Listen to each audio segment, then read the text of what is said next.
अच्छा भाई, प्रयास करें कि ब्रह्म मुहूर्त में जगें। ब्रह्म मुहूर्त 3:30 बजे से प्रारंभ होता है और सूर्य की किरण न निकल पावे उसके पहले उठने का अभ्यास बनाओ।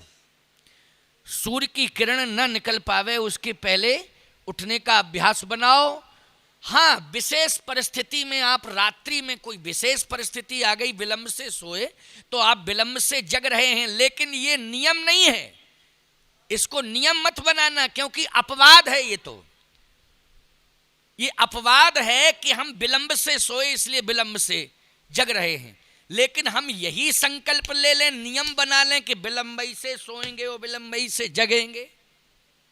नहीं नहीं नहीं, नियम नियम होता है, अपवाद अपवाद होता है। अपवाद नियम नहीं होता है और नियम अपवाद नहीं होता है। आज आश्चर्य होता है मुझे, अगर कोई 4 बजे जग जाए तो मोहल्ले के लोग कहते कोई बात है, जरूर कोई। अरे भैया, बात क्या है? 4 बजे जगने का, 5 बजे जगने का नियम है। बोलो भाई, क्या बात है? फालतू की सोच, कोई बात है। अच्छा, और आप 9 बजे अगर सो के उठ रहे हैं, यार जिंदगी तो इसी की मस्त है, ना चिंता ना फिक्र।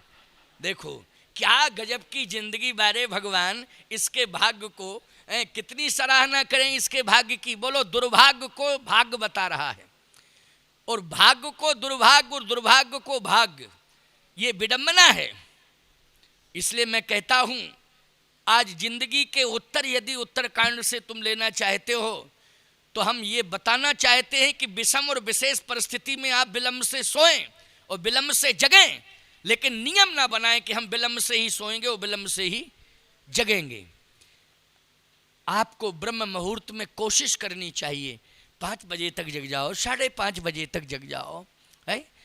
लेकिन सूर्य भगवान जगाते हैं और उसमें भी अब आदमी ने पर्दे डाल दिए कि जरा सा भी वो हुआ तो पर्दा, कि डिस्टर्ब मत करो, डिस्टर्ब मत करो। सूर्य पर्दा डालने का मतलब क्या है? बोलो भाई, हमको डिस्टर्ब मत करो। अरे राम राम राम राम, कितनी हल्की सोच और कितनी विडंबनास्पद सोच है मानव की। बोलो भाई, आचार्य श्री राम शर्मा का एक बहुत बढ़िया कोटेशन है, बहुत बढ़िया बात उन्होंने कही। उनके कोटेशन बहुत अच्छे हैं। उन्होंने कहा, अपना अपना करो सुधार तभी मिटेगा भ्रष्टाचार, हम बदलेंगे युग बदलेगा, हम सुधरेंगे युग सुधरेगा। बहुत बढ़िया बात उन्होंने कही है। तो मैं कहना ये चाहता हूँ कि दिनचर्या और रात्रिचर्या ये दोनों आपकी संयमित हो जाएं। किसी ने कहा कि ब्रह्म मुहूर्त में उठने से लाभ क्या है? तो डॉक्टर कहता है, वैद्य कहता है कि स्वास्थ्य लाभ। वैद्य क्या कहता है? स्वास्थ्य लाभ, निरोगी काया। ये बात बिल्कुल सत्य है, लेकिन केवल एक ही लाभ नहीं है कि निरोगी काया, स्वास्थ्य लाभ, केवल एक ही लाभ नहीं है। दूसरा क्या लाभ है? बोले, इसका नाम है ब्रह्म मुहूर्त। बोलो, कोई भी काम तुम करते हो, शुभ काम, तो मुहूर्त ही दिखवाते हो कि नहीं दिखवाते हो? क्यों? बेटा बेटी के विवाह में क्या दिखवाते हो? मुहूर्त है। कथा करवाते हो, क्या दिखवाते हो? मुहूर्त।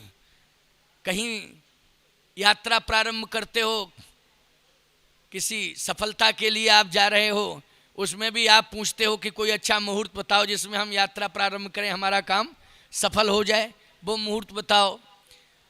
हमेशा मुहूर्त। मकान का निर्माण कराते हो तो भूमि पूजन का भी मुहूर्त, उद्घाटन का भी मुहूर्त है, सबका मुहूर्त। नामकरण संस्कार, पैदा हुआ जीव, नामकरण संस्कार, उसमें भी मुहूर्त।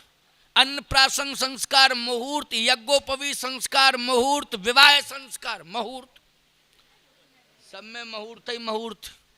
क्यों भैया, है कि नहीं? अच्छा, एक बात बताओ, ब्रह्म से मिलना चाहते हो कि नहीं?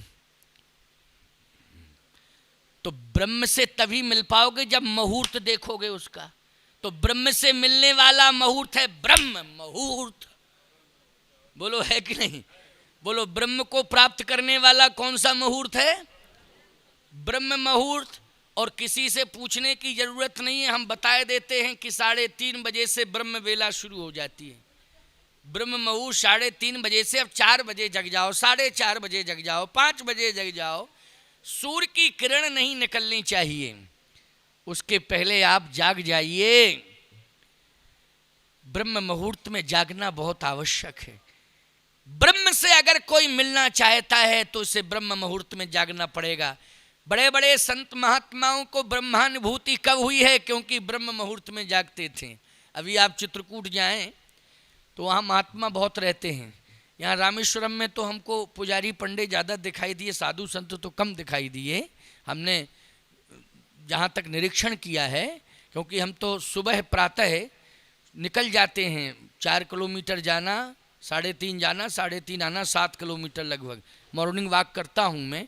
तो सुबह निकलता हूँ तो ना जाते महात्मा दिखाई देता ना आते मिलता हमको, और हम ही जाते दिखाई देते, हम ही आते। समझ रहे? ये हमने अनुभव किया है। लगभग मुझे 6 दिन हो गया है जाते जाते यहाँ। 6 दिन, पहले दिन तो नहीं जा पाया था शायद मैं, क्योंकि आया ही था, तो 6 दिन तो कंप्लीट हो गए, आज भी गया। लेकिन पंडे पुजारी तो मिले, तिलक लगाए हैं और पूजा पाठ करने के लिए आ रहे जा रहे, दर्शन के लिए जा रहे। लेकिन महात्मा ना तो सन्यासी परंपरा का महात्मा कोई दिखाई दिया, ना वैष्णव परंपरा का कोई महात्मा दिखाई दिया, ना रामानुजी परंपरा का कोई महात्मा दिखाई दिया। हाँ, पुजारी हर संप्रदाय के दिखाए। अभी रामानुजियों का मठ है, उसमें सुबह एक पुजारी पूजा कर रहा था, तो वो तो रामानुजी ही होगा, पुजारी है वो। लेकिन संत वेश हमको दिखाई कम दिया रामेश्वरम में। लेकिन चित्रकूट, अयोध्या आप जाएं, वृंदावन जाएं, हरिद्वार जाएं, नैमिष जाएं, हरिद्वार जाइए, नैमिष जाइए, वृंदावन जाइए, चित्रकूट जाइए, अयोध्या जाइए, बोलो भाई, आपको संत बहुत दिखाई देंगे। मैं कहना ये चाहता हूं कि आप चित्रकूट का अनुभव विशेष रूप से मैं बता रहा हूं।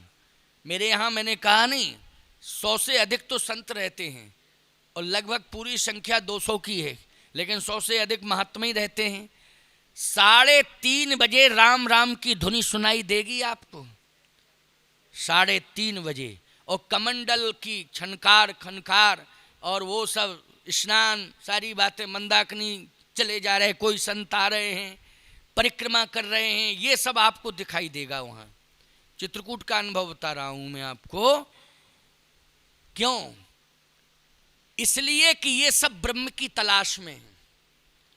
किसकी तलाश में है? धाम में रह रहे हैं, ब्रह्म की, मानी भगवान की तलाश में है। तो भगवान की तलाश है तो पहले जिस मुहूर्त में भगवान मिलता है उसको तो स्वीकार करें, तो वो है ब्रह्म मुहूर्त।